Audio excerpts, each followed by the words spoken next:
148મી ભગવાન જગન્નાથની રથયાત્રાના પવિત્ર પર્વની પૂર્વ સંધ્યાએ રાજ્યના સૌ નાગરિકોને ખૂબ ખૂબ શુભેચ્છાઓ પાઠવું છું। આ પરંપરાગત રથયાત્રા સમાજના તમામ વર્ગો સામાજિક સમરસતાથી આ ઉત્સવ મનાવી રહ્યા છે।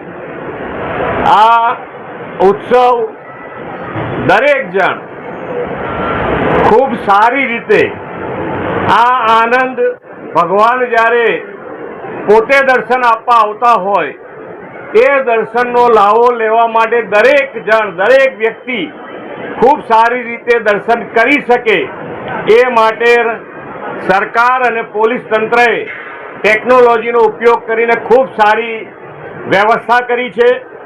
17 જેટલા જન સહાયતા કેન્દ્રો પણ ઊભા કર્યા છે, એટલે કોઈને કંઈ તકલીફ ના પડે અને ખૂબ સારી રીતે ભગવાનના દર્શન કરી શકે એ રીતની ખૂબ સારી વ્યવસ્થા થઈ છે અને એનો લાવો દરેકે દરેક ભક્તજનોને મળે એવી શુભેચ્છાઓ।